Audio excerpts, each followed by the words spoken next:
In this video we will learn how to generate a loan adjustment request in FlowHCM. First of all, we will log in into FlowHCM portal. Here is the dashboard. Click on the Payroll module on top navigation bar. So here you can see loan adjustment request form. Click on the Apply for Adjustment button to add a new request. Next, select an employee whose loan adjustment requisition is to be generated. System will automatically show employee loan type. Enter title for the request and select adjustment type.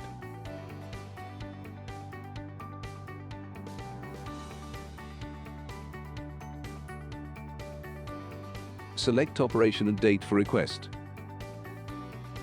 Enter amount. Add a reason before submitting the request. Click on a Submit button to submit your request.